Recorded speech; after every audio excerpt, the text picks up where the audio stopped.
Hey everyone, it is your girl Tanisha Shaneé, Miss Inspiration. And I have a message for you that I think is going to touch your spirit, touch your soul. If you are a person that is struggling with reducing your ego as you are navigating this journey of figuring out where you're supposed to go, what you're supposed to do, then this message is for you. I want you to I want you to share, because this is something that's going to help someone out there as they're navigating their journey as well. So, one thing that I have been noticing in the last couple of weeks in conversation, engaging on social media, and just listening to the things that people are saying, I'm realizing more and more that there are a lot of people out there who are not going to the places that they need to go and doing the things that they're supposed to do because they are allowing their egos to stand in the way of their progression in life. One thing that we have to understand, there is a space to have ego. There's always going to be a space. We still need our ego because at times we got to talk ourselves out of the negative. We got to talk ourselves out of the self sabotage and the self doubt. We got to talk ourselves out of that. That is actually a very important thing. But, and this is the big but, many of us are, many of you are allowing your ego to block you because you don't want to do things the way that God wants you to do them, but you want the blessings the way God will bless you if you were to be fully obedient. I'm going to say that one more time. You want the blessings. You want the blessings as if God was like, He fully anointed this. But if you're not doing it the way that God desires for you to do it, the way that He is showing you to do it, the way He is pressing on your heart, your spirit to do it, and you're not doing it that way, and you're trying to figure out, well, how come I'm not being blessed as much as I keep seeing the vision? All right. A lot of us see the vision and then we don't get the results. You got to start asking yourself, well, am I doing the way that God actually is in pushing and pressing on my heart for me to do? I was listening to someone last week and they had mentioned that they were no longer traveling, they're no longer going to other cities to do classes. Everyone has to come to them. Now, in theory, that sounds amazing. But when you have a certain calling on your life, you got to ask God if that's the way He wants it to be. Imagine if Jesus would have stayed in that one place.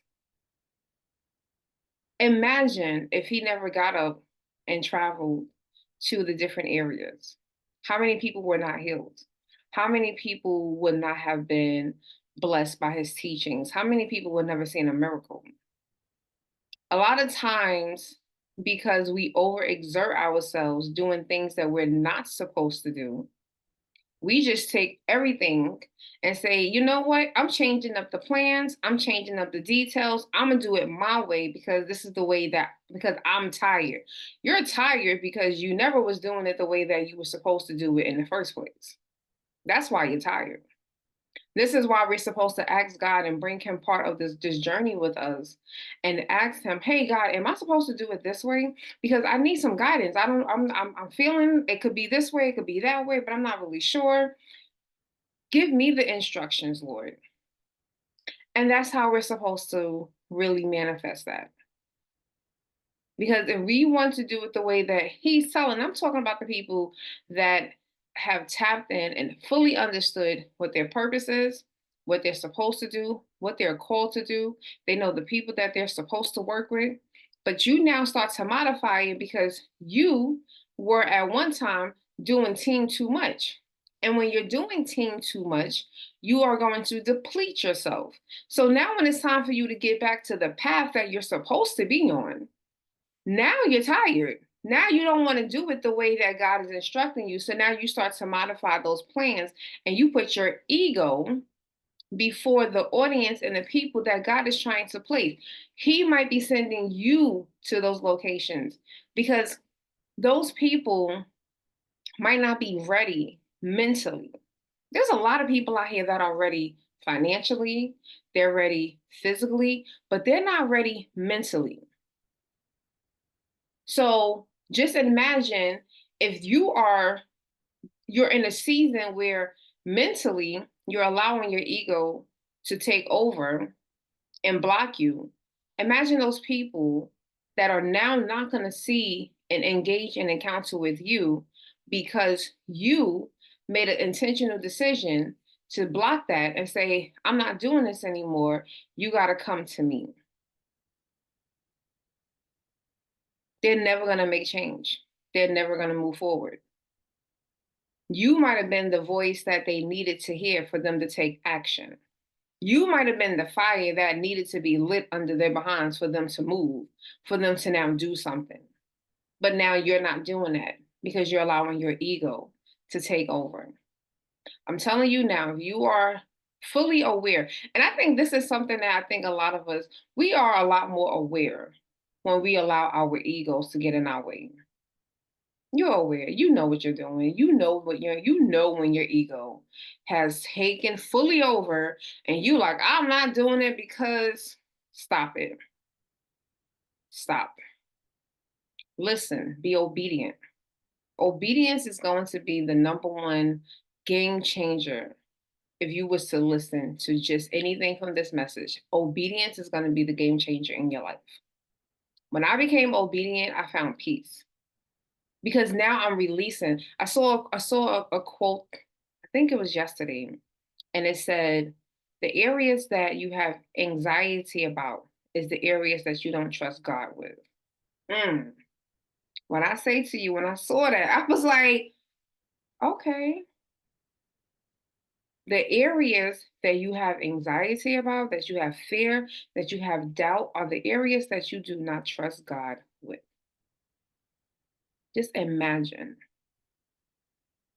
You don't trust him with your business. You don't trust him with your relationships. You don't trust him with children, your children changing and doing better in life. You don't trust him with your health. This is the reason why you have the doubt. This is why you have the unbelief. You don't believe it. You're like, this is never going to happen because you don't believe it, because you don't trust him.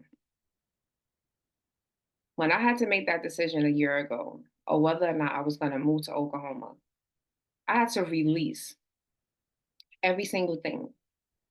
I had to release every fear, every doubt, every worry, every single thing, because I understood that if I'm going to be obedient, I'm going to follow God's voice, and I'm going to just take this risk. And He's telling me, He's pushing. I mean, I knew in the physical I didn't want to be in New York, but God was just like, okay, this is where you're going to go.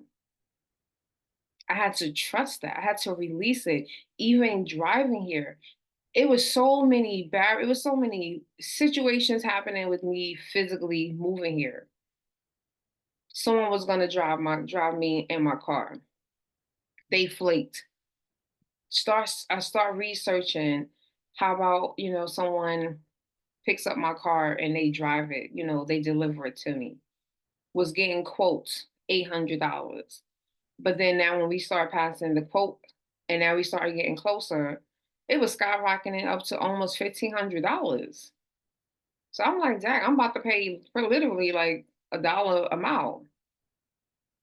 Booked the flight, had to cancel the flight. And I had to just get in the car and go. I had to trust that God was going to get me to Oklahoma safely, in one piece, in a timely fashion. I had to do that. I had to release all of that stress. And when the people that was around me was worried, I could not attach myself to their worries. You're worried, you're scared, you have anxiety. I don't. I know I'm going to be okay. And guess what? I made it.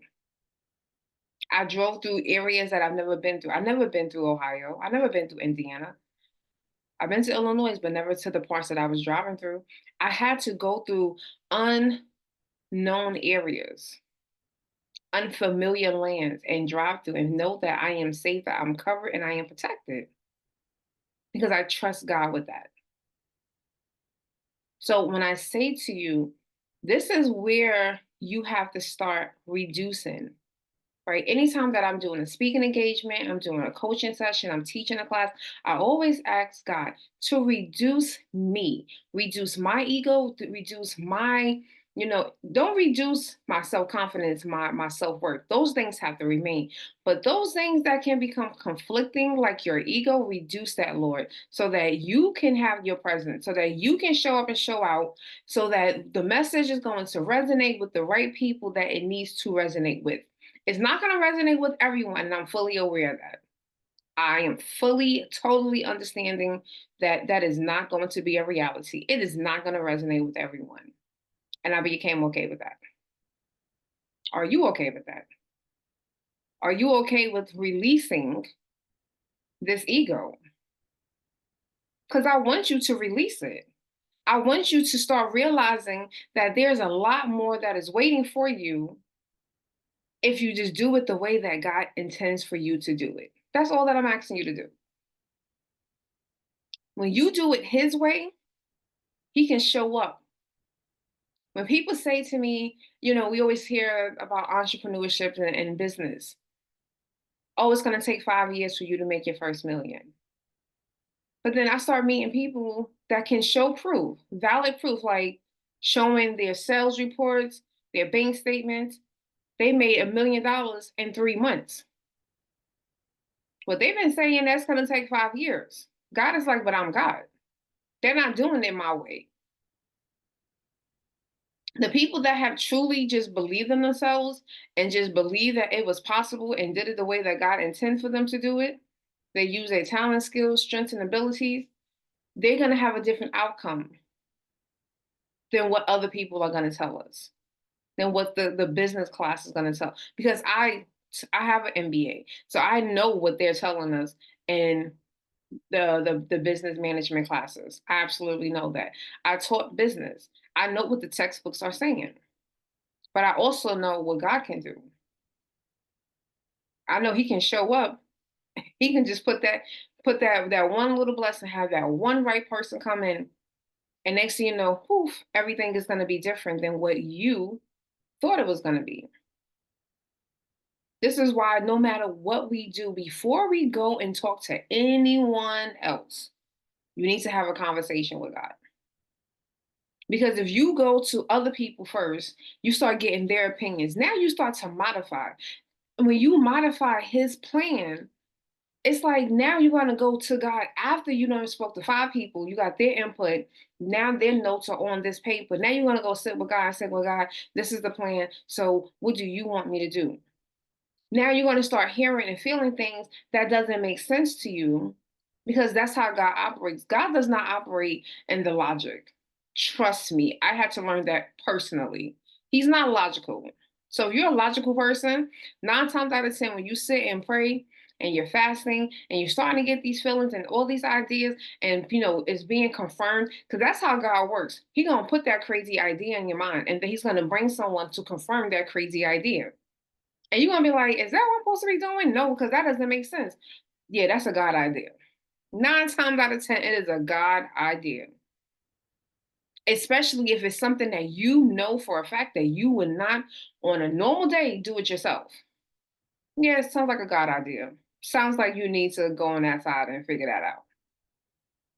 I'm here to tell y'all. Your ego is blocking you. Your ego is going to continue to block you. And the more that it blocks you, you're not going to be able to show up the way that you need to show up.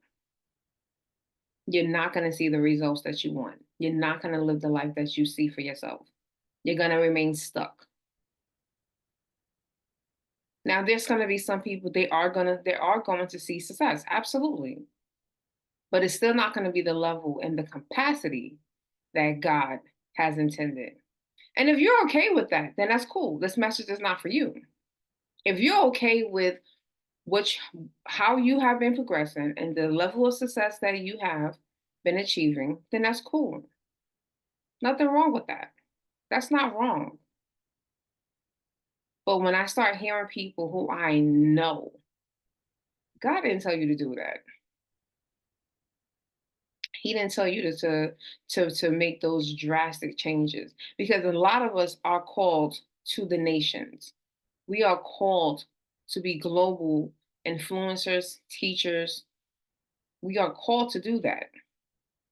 And the ones that are called to do that and refuse to do that, or want to modify and do it just the way that they desire, yeah, it's time for you to go into that prayer closet and talk to God. Help Him to remove whatever it is that is overwhelming you, that is stressing you out. You don't feel supported. You don't have the support. You feel like you don't have the finances to do these things, or you just don't have the energy to do it.